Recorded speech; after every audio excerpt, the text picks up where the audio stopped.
Halo semuanya, selamat datang di channel Fitra Eri.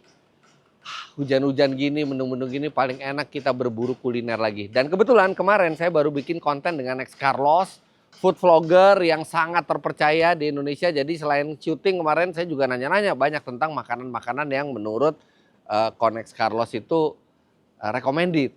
Nah, satu yang saya tanya, saya setiap kali ke puncak itu banyak banget sate kambing di kanan kiri. Karena mungkin makan sate kambing, sop kambing, tongseng, gulai itu paling enak di cuaca-cuaca dingin kayak di puncak ya. Nah, cuman saya nggak tahu mana yang enak. Nah, ngobrol dengan Next Carlos adalah beberapa sate kambing yang direkomendasikan. Tapi beberapa yang direkomendasikan itu ternyata ada cabangnya di Jakarta atau di tempat lain yang saya udah pernah. Nah, sampai ada satu yang menurut dia ini enak dan di puncak juga. Reviewnya di Google itu sampai lebih dari 10.000 orang yang mereview dan dapat bintangnya itu 4,5. Nah, sekarang penasaran, kita akan langsung ke sana dan kita akan bawa ini Geely EX2, mobil elektrik yang cute dan ini rasanya salah satu yang paling mewah untuk di harganya. Harganya nggak sampai 300 juta rupiah. Dan range-nya ini juga cukup jauh. Walaupun ini kayaknya idealnya buat mobil dalam kota, tapi nggak apa-apa. Kita coba bawa ke puncak dan kita lihat rekomendasinya Next Carlos bener apa enggak.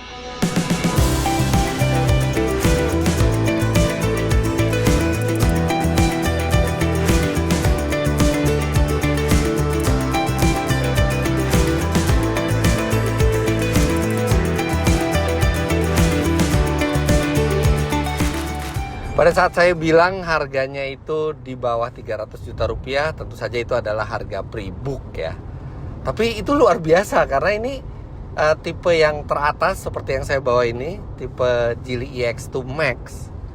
Itu baterainya lumayan besar, 40,1 kWh yang diklaim bisa melajukan mobil ini range-nya itu 400 km, hampir 400 ya, 395 km dan itu harganya 273 juta rupiah harga pre-booknya.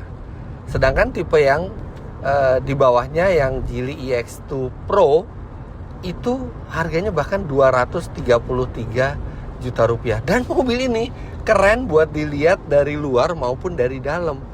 Ini dari dalamnya ini ada rasa mewahnya yang itu seperti harga di atas 400 jutaan. Kemudian dari data yang diberikan oleh Geely, mereka mengklaim bahwa dari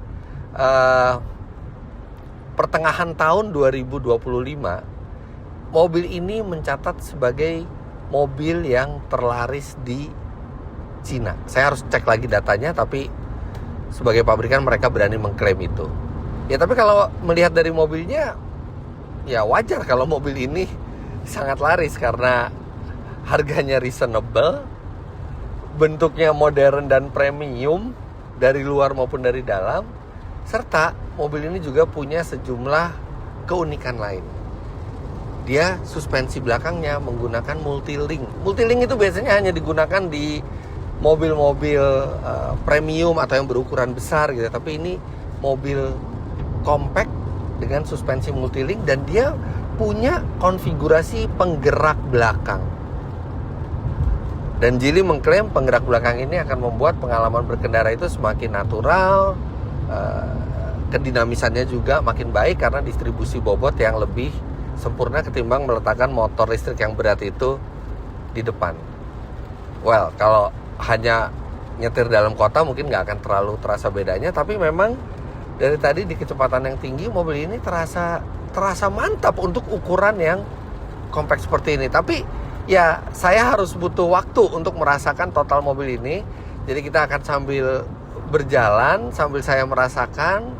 Nanti juga kita akan berhenti di rest area untuk memperlihatkan sejumlah detail eksterior dan interior dari mobil ini. Tentu saja nantinya setelah kita makan siang, saya sudah merasakan, saya akan sampaikan ke Anda bagaimana impresinya, apa saja yang menjadi kelebihan mobil ini, dan tentu saja juga apa saja yang menjadi kekurangan dari mobil ini. Tentunya itu akan sangat enak kalau disampaikan dengan perut kenyang dibuai oleh sate kambing yang enak. Pokoknya ini tanggung jawabnya Next Carlos. Kalau nggak enak ini tanggung jawab dia, karena dia yang memberi rekomendasi. Aduh, hujan deres lagi. Padahal sebenarnya langitnya lumayan terang, tapi hujan deres. Sebenarnya rencananya nih di rest area ini sambil istirahat, saya mau sambil santai-santai ngasih tahu ke Anda speknya, kemudian desain eksteriornya, interiornya, duduk belakang, bagasi. Tapi kayaknya harus kita tunda dulu karena hujan ya. Hujan adalah satu nikmat yang harus kita syukuri ya. Bikin tanaman-tanaman tuh jadi subur. Bayangin kalau nggak ada hujan sama sekali gitu. Jadi kayaknya kita langsung nanjak ke daerah puncak aja. Iya, kita langsung nanjak. Mungkin kita isi perut dulu. Baru setelah itu kita bisa cari tempat yang mungkin agak teduh atau kalau nanti hujannya udah berhenti. Nah tapi so far ya, ini konsumsi bahan bakarnya nggak ada karena emang nggak pakai bahan bakar. Keselip lidah, untung bisa ngeles. Jadi ini konsumsi listriknya itu dari Jakarta sampai Ciawi itu kan nanjak ya jalannya ya. Itu di kisaran 8,5 km per kWh. Tadi pada saat rata di Jakarta itu bisa di 10 km per kWh, yang artinya kalau dikalikan 40 kWh itu bisa 400 kilo ya. Tapi ini karena nanjak pasti akan lebih boros. Tapi jangan khawatir karena ini adalah mobil listrik. Nanti pas kita turun dari puncak kita akan dapat listrik lagi dari regenerative braking. Nah sate yang akan kita tuju ini namanya sate Hanjawar. Saya sudah pernah nyoba sate Putri Hanjawar di Jakarta karena itu cabangnya yang di Bogor. Di Bogor juga ada, saya udah pernah nyoba. Di Jakarta udah pernah nyoba dan itu enak sekali. Nah, tapi ini menurut Next Carlos ini salah satu yang cukup legendaris, Hanjawar. Jadi bisa aja pemiliknya sama, mungkin satu keluarga, tapi bisa juga berbeda karena namanya juga berbeda. Yang jelas makan sate kambing di puncak itu lebih geographically correct. Kayaknya pas gitu makan sate kambing di lokasi yang tinggi. Dah kita nanjak sekalian. Yang langsung bisa saya beritahukan ke Anda adalah seberapa enaknya mobil ini untuk berakselerasi atau menanjak.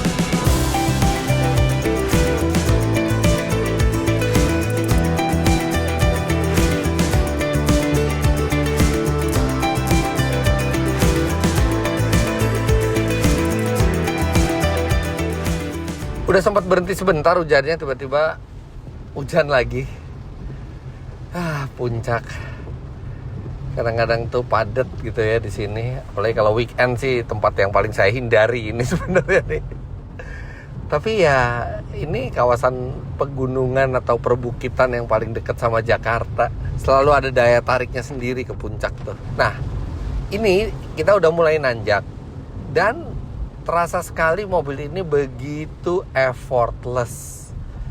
Nggak heran karena tenaganya besar untuk kelasnya. Biasanya di kelas ini tenaganya itu ya maksimal 70 HP-an lah, dari 40 sampai 70 HP. Mobil ini 114 HP dan torsinya 150 Nm. 0-100-nya itu diklaim 11,5 detik. Yang mana itu artinya terbesar di kelasnya itu tenaganya. Ya di kelas hatchback compact untuk di dalam kota ini rasanya yang terbesar tenaganya. Pokoknya benar-benar effortless. Dan yang satu yang saya suka adalah cara penyaluran tenaganya. Nggak semua mobil listrik itu sama. Ada mobil listrik yang penyaluran tenaganya itu terasa agak jerky, agak nggak natural gitu ya. Baik kita nginjek gas maupun ngelepas gas gitu ya. Kalau kita nginjek gas itu tiba-tiba langsung kencang. Ketika ngelepas gas juga langsung regenerative brakingnya itu agak terlalu kuat gitu. Jadi bikin kadang-kadang tuh nggak natural, dan beberapa orang tuh bisa ngerasa mual gitu ya di mobil listrik, tapi ini enggak. Ini bener-bener natural sekali, halus banget.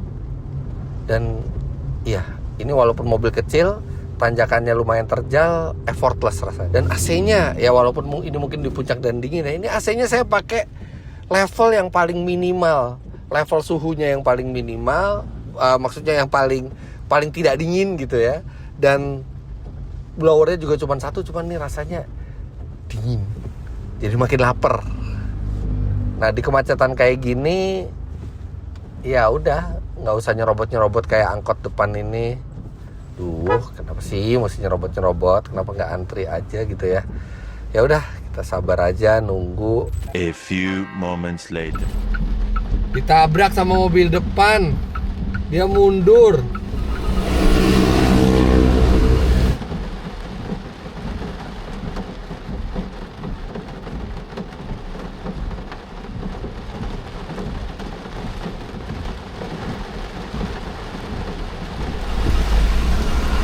Wow, terpaksa hujan-hujanan nih di luar rencana ya.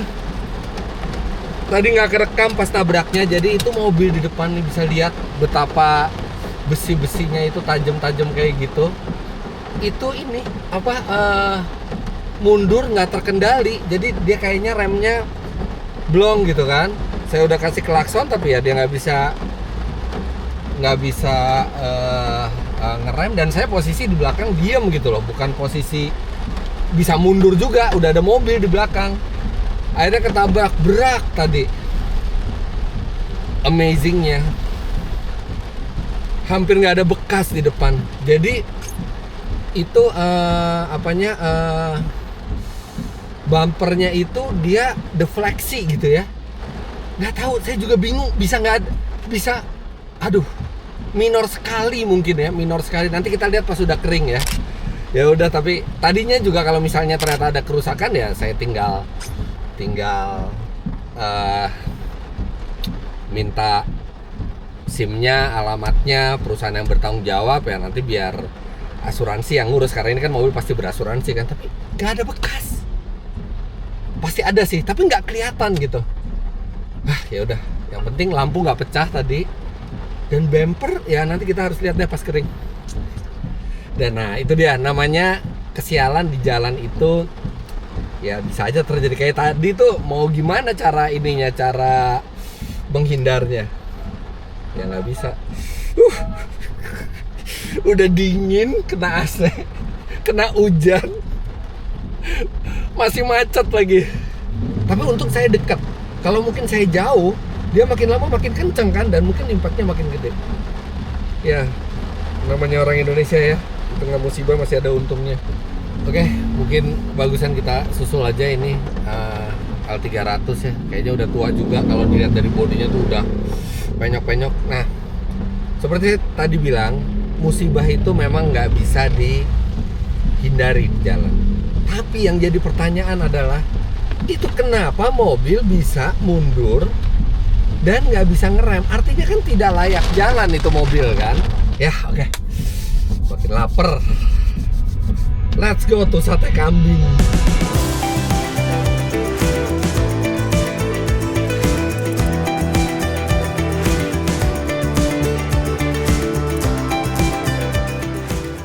Nah sekarang ini cuacanya hujan deras dan berkabut, jadi saya nggak bisa nikmatin pemandangan secara optimal. Tapi ini menambah suasana mistis menyetir di puncak. Zaman dulu menyetir di puncak itu adalah salah satu ruas jalan yang paling berbahaya karena tikungan-tikungannya dan sering terjadi kabut seperti ini.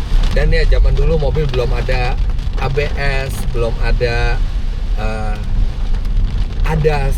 Tapi kalau sekarang rasanya aman. Apalagi ini Geely X2 ini dia sudah pakai ADAS level 2. Dia ada sonar buat menjaga jarak mobil ke depan, jadi ada adaptive cruise control. Bahkan walaupun kita tidak aktifkan adaptive cruise control, kalau kita membuntuti mobil depan terlalu dekat, dia juga akan membandingkan dengan kecepatan kita, dia akan memberikan peringatan. Jadi rasanya safe. ABS, EBD, stability control juga semua ada di mobil ini ya. Ini adalah mobil yang sangat modern, Tapi dengan hadirnya kabut dan hujan lebat, itu ada nuansa mistis masa lalu yang kembali bahwa kita menyetir di ruas jalan yang pernah dianggap salah satu yang paling berbahaya, tapi dengan perasaan lebih aman. Jadi menyenangkan. Oh, ini saya bisa nyetir tiap hari ke sini, ke ruas jalan ini. Andaikan itu untuk menuju ke sininya nggak semacet jalan di Cisarua kemarin tadi. Bukan Cisarua ya, mungkin apa? Megamendung dan ya pokoknya sampai ke perkebunan teh ini tuh jalannya menyebalkan sekali. Tapi begitu udah sampai sini sangat-sangat nice.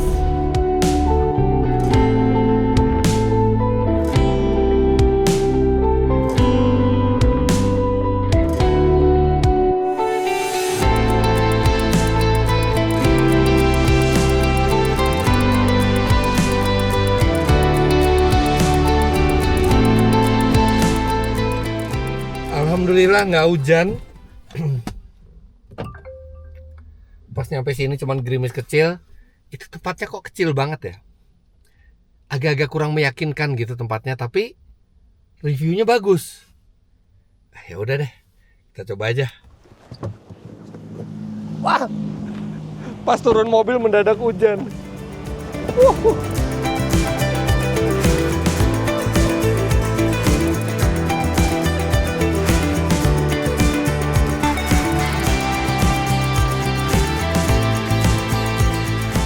Oke, jadi ternyata ada tempat yang lebih gede lagi di belakang. Jadi pertamanya depannya itu benar-benar tidak menjanjikan sama sekali ya, kayak tempat cuma buat 10 orang gitu. Ternyata di belakangnya gede dan ini mulai rame nih berdatangan. Ini baru jam berapa nih? Baru jam 12 kurang itu udah mulai pada berdatangan. Dan cukup lama ya nyampe sini. Dari Jakarta itu 3 jam total. Ya karena puncak seperti itu macetnya. Moga-moga ini worth it dengan perjalanannya ya.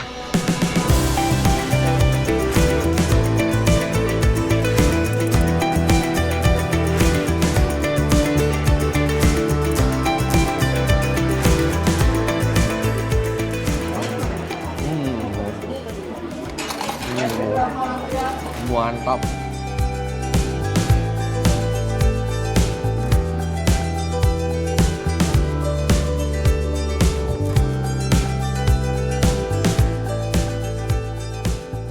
Alhamdulillah udah kelar, enak. Next Carlos, nggak salah. Benar-benar recommended. Memang sih perjalanannya yang agak nggak worth it 3 jam ke sini. Tapi kalau misalnya pas Anda ke puncak, mampir deh ke sini. Ini satenya enak, semuanya enak. Cuman ya sarannya kalau bisa di hari kerja aja datangnya dan sebelum jam makan siang. Jadi kita langsung jalan. Moga-moga nanti hujannya berhenti. Saya bisa cari tempat berhenti buat kita ngomongin lagi tentang Geely EX2. Termasuk impresi saya, plus minusnya apa. Kita akan bahas tuntas. Let's go. Nah cuman ini antara parkir sama tempat makannya tuh ya jalan 100 meter lah. Jadi lumayan PR kalau lagi hujan kayak gini.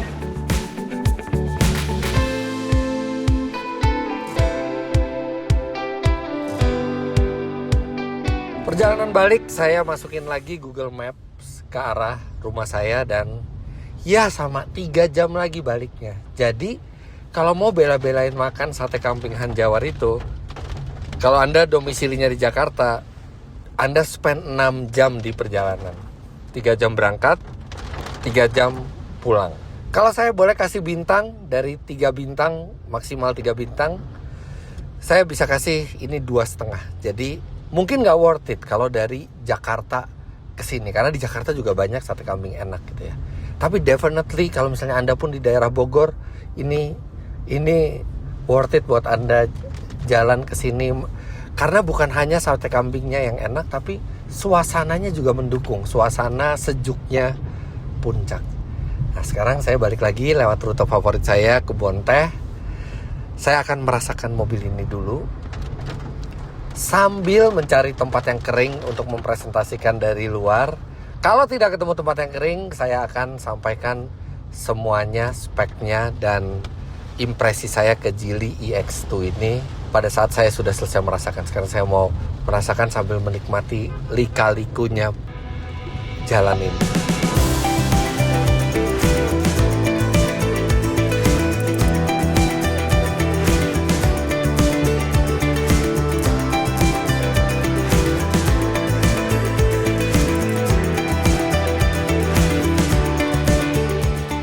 Ya, biasa klasik kemacetan di puncak.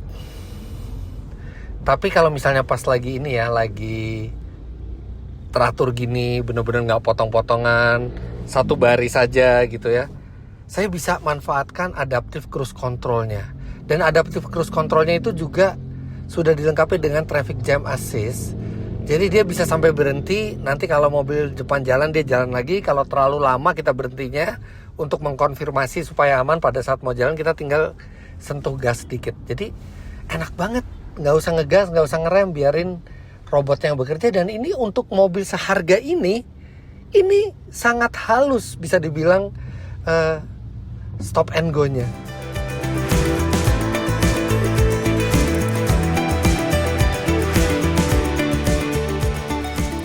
Well, akhirnya selesai juga merayap di kemacetan di puncak dan masuk tol Jagorawi. Dan masih hujan juga ternyata. Tadinya kan diprediksi 3 jam dari Satehan Jawar itu ke rumah saya. Ternyata ini sudah 2 jam 45 menit dan masih baru lepas dari puncak.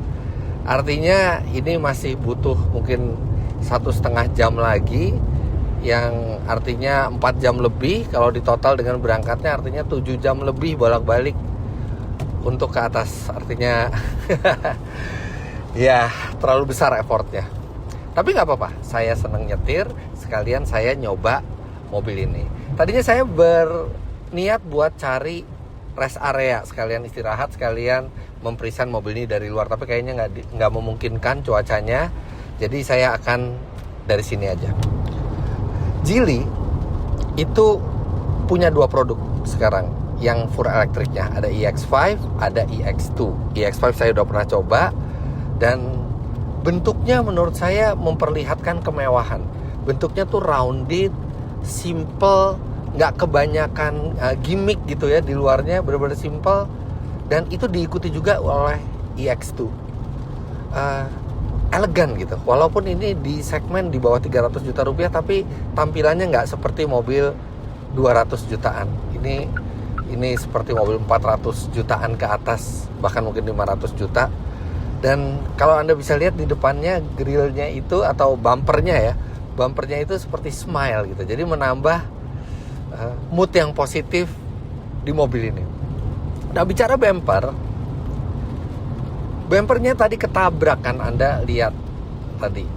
Itu ketabraknya lumayan lah, karena itu lagi nanjak dan dia mundur, brak, sampai ada bunyi brak. Dan itu di depan itu ngangkut gas LPG, jadi berat gitu. Cuman itu nggak ada bekas sama sekali, jadi benar-benar dia bisa fleksibel ya.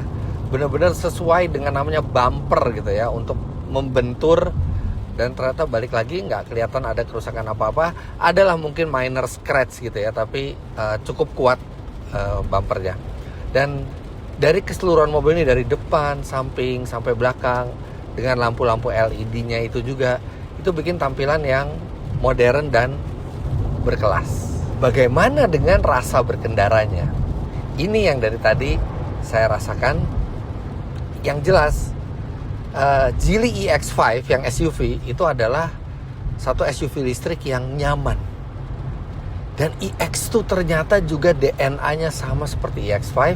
Ini bantingan suspensinya lumayan lembut. Dan ketika dipakai sendiri saja, ini bantingannya itu nggak ada kaku-kakunya sama sekali. Tapi di lain sisi, handlingnya juga masih bagus ya. Mungkin karena baterai 40 kWh-nya itu ditaruh di bawah, jadi nggak mengganggu handling sama sekali, tapi nyaman. Bahkan saya bisa bilang ini di kelasnya ya, kelas hatchback elektrik di bawah 300 juta rupiah, ini yang paling nyaman. Keheningan kabinnya juga lumayan bagus, walaupun dia bukan pakai kaca yang double glass ya, tapi nggak terlalu berisik gitu ya suara dari sebelah kanan, kiri, depan, belakang itu masuk ke dalam mobil. Jadi ini adalah mobil yang halus, serta tadi juga saya udah bilang penyaluran tenaganya halus, adaptive cruise controlnya juga halus. Nah, bicara adaptive cruise control, ADAS-nya ini ada 12 fungsi. Memang dia belum ada lane keeping assist, tapi sudah cukup dengan adaptive cruise control ini. Kalau kita mau di jalan tol seperti ini ya, dia tetap bisa mengikuti dengan sangat baik ke kendaraan di depan tanpa terlalu jerky. Dan ini adalah salah satu juga yang paling halus untuk mobil listrik 300 jutaan. Ini bener deh, bawa mobil ini nggak kayak bawa mobil 300 jutaan atau bahkan mungkin di bawahnya, tapi seperti kelas di atasnya. Tapi memang kalau kita masuk ke interior, ada sejumlah plastiknya ini keras ternyata. Padahal kelihatannya ini adalah soft material, tapi bukan. Jadi dia terlihat mahal, walaupun ini soft plastik, jadi nggak terlalu mengganggu juga gitu. Karena dia nggak kelihatan murahan sama sekali. Untungnya kalau di armrestnya di kanan kiri ini ada soft material, dan instrumennya juga menyenangkan karena dia memang terdiri dari 2 layar. Jadi satu layar gede itu untuk infotainmentnya, dan ada layar yang lebih kecil untuk instrumennya. Nah, instrumennya ini tidak berdiri sendiri gitu, nggak kayak pasangan, tapi dia terintegrasi ke dashboard, dan tampilannya juga high res, serta dia juga bisa membaca lalu lintas sekitar. Sebagian besar dari fungsi itu dimasukkan memang ke layar, namun Geely masih membuat sejumlah tombol fisik yang akan memudahkan kita, misalnya untuk nyalain atau matiin AC. Ya, lampu juga itu ada di tuas di balik setir, dan wiper juga.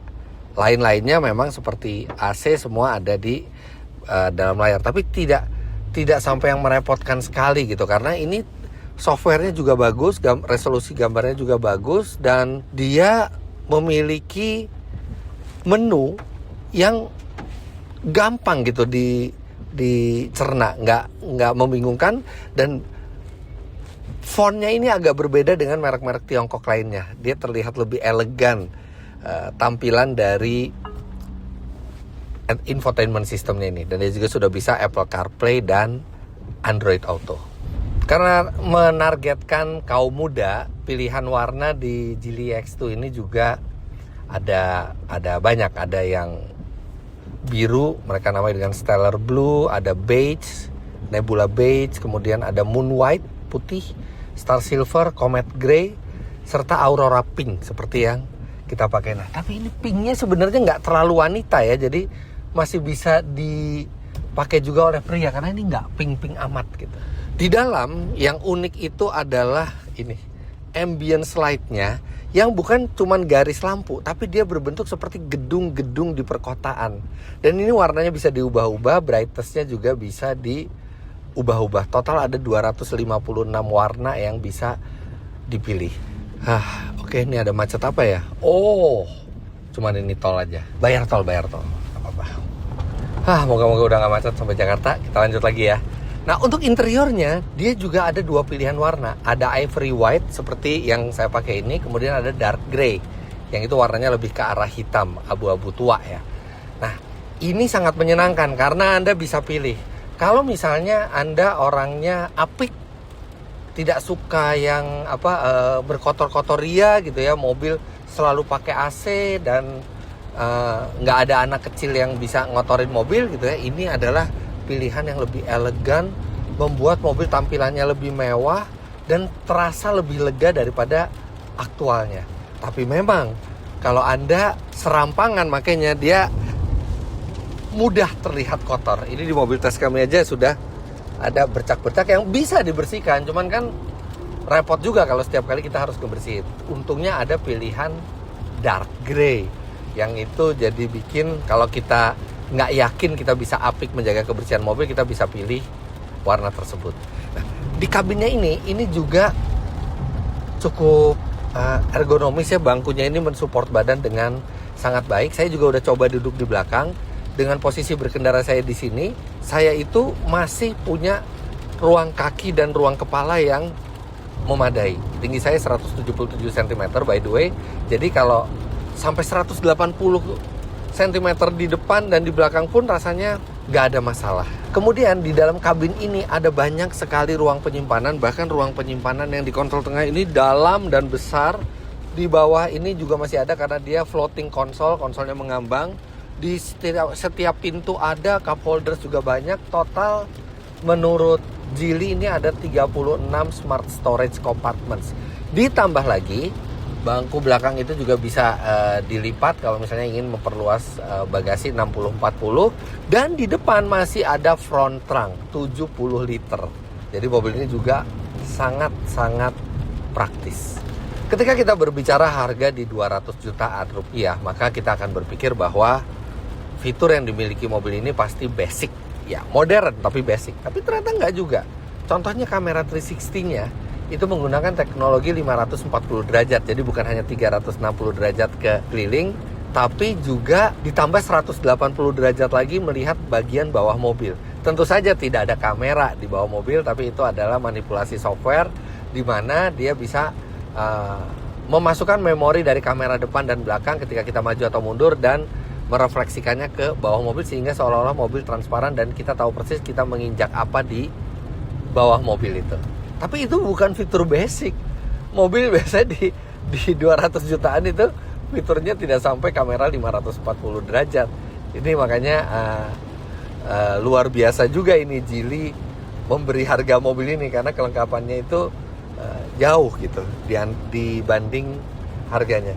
Kemudian di bagian trim pintu ini ada aksen kecil-kecil yang ini kalau kena matahari itu seolah-olah ada ambient light yang muncul. Ini bukan ambient light, tapi membuat tampilan yang jadi terlihat mahal ketika kita siang-siang itu terkena matahari. Dia ada garis-garis yang lebih mudah sedikit dibandingkan beige yang ada di trim pintunya. Setirnya ini flat bottom, jadi dia bisa memudahkan akses keluar masuk kita karena di bagian bawahnya itu nggak bulat. Kemudian selain ADAS dengan 20 fungsi, mobil ini juga sudah dilengkapi dengan stability control ya, itu standar sekarang. Sudah ada auto hold dan satu lagi ada hill descent control yang sebenarnya saya nggak yakin akan cukup berguna buat mobil ini karena siapa yang mau membawa off-road sebuah hatchback city car seperti ini. Tapi ada hill descent kontrolnya. Lampu sudah auto, walaupun memang belum dilengkapi dengan fog lamp depan, tapi dia sudah dilengkapi dengan fog lamp belakang yang tadi juga saya pakai pada saat melewati kabut. Nah kemudian bagaimana jarak tempuh aktual dari mobil ini?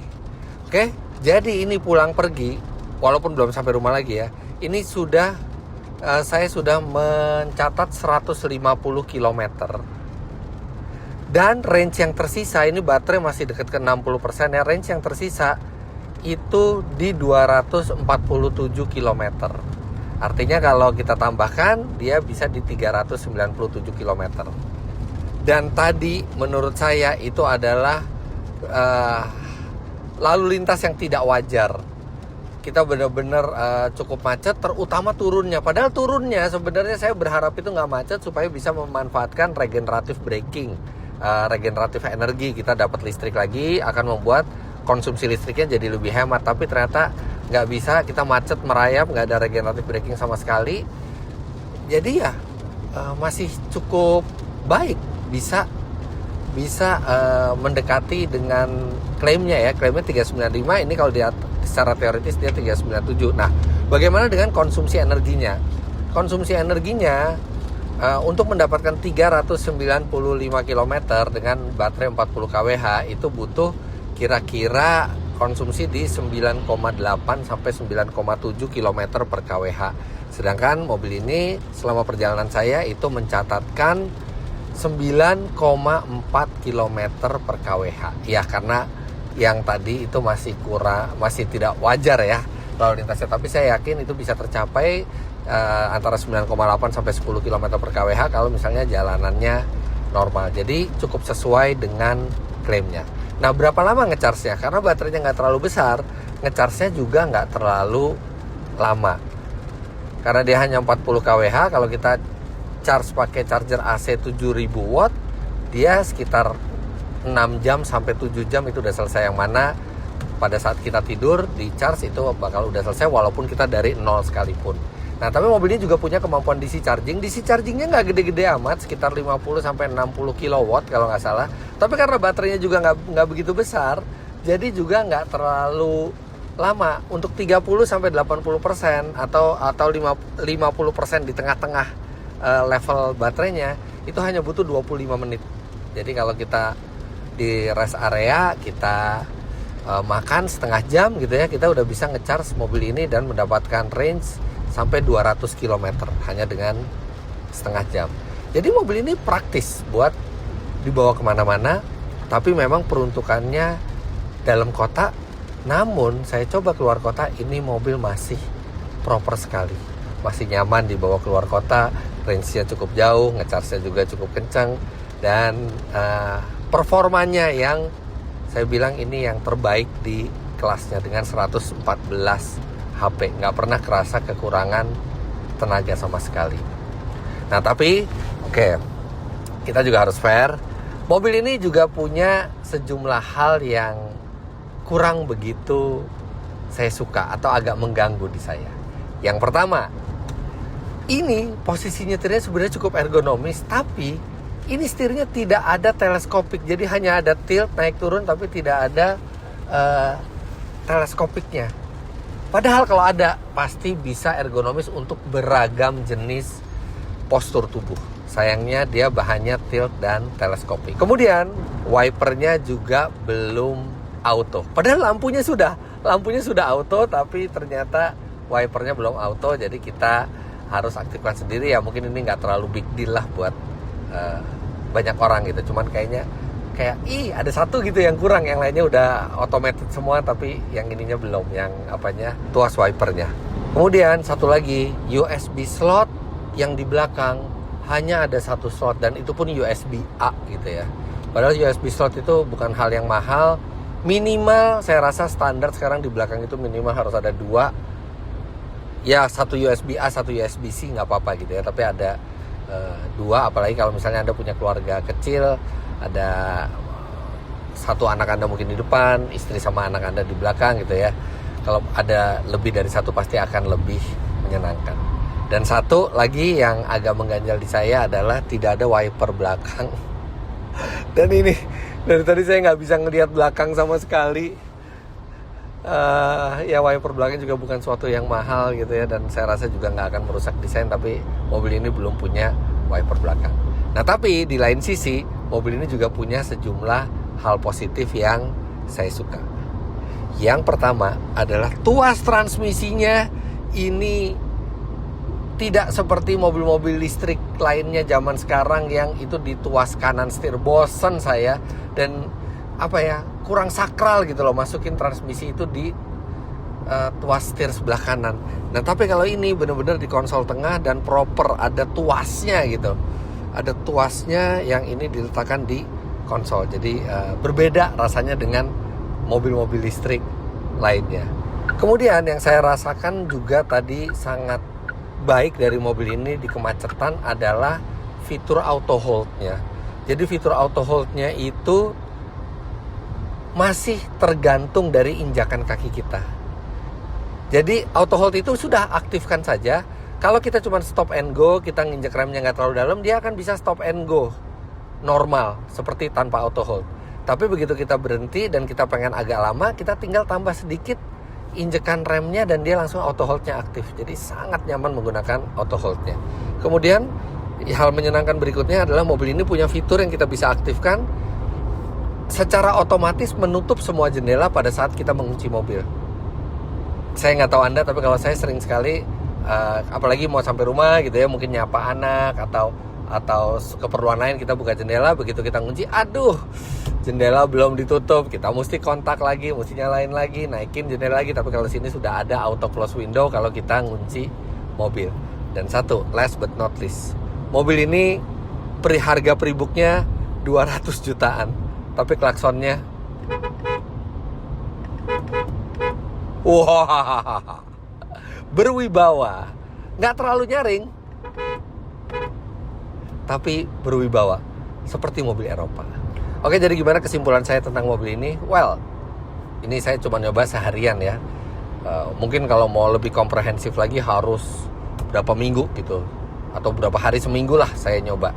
Tapi nggak apa-apa, dari impresi pertama aja saya udah merasakan bahwa ini bukan mobil 300 jutaan atau bahkan mobil 200 jutaan biasa. Ini mobil yang nyaman, performanya baik, di bawahnya sangat halus, fiturnya lengkap, range-nya cukup jauh, dan luar dalam itu terasa mahal. Rasanya ini adalah yang terbaik di kelasnya. Kalau nggak minimal salah satu yang terbaik di kelasnya. Dengan range harga 233 sampai 273 juta rupiah. Memang itu adalah harga pre-book ya. Nah, nanti harga resminya akan diumumkan saat peluncuran. Tapi jarang lah harga resminya tiba-tiba lebih tinggi dibandingkan harga pre-book gitu ya. Apalagi dengan persaingan yang lumayan ketat sekarang. Tapi harga segini sih no complaint. Ini mobil 200 jutaan dengan rasa 400 jutaan ke atas. Enak buat disetir, enak buat ditumpangi, konsumsi energinya hemat, range-nya cukup jauh, dan ada sejumlah hal-hal unik di mobil ini yang tidak didapatkan di mobil listrik lainnya. Jadi kita tinggal tunggu aja peluncuran resmi mobil ini, karena nggak lama lagi mobil ini akan resmi diluncurkan. Dan buat Anda yang penasaran dengan rasanya, Geely juga menginformasikan ke saya bahwa mereka sudah menyediakan unit test drive. Anda bisa langsung datang ke dealer Geely atau daftar di website resminya. Good job Geely. Jangan lupa Anda klik like bila menyukai video ini, komentar di bawah, dan subscribe ke channel Fitra Eri jika Anda belum. Follow Instagram saya @fitra.eri. Serta untuk keterangan lebih lanjut mengenai Geely, Anda bisa follow Instagram mereka di sini atau juga bisa langsung ke website mereka. Terima kasih banyak Anda sudah menyaksikan. Sampai jumpa di video selanjutnya. Bye-bye.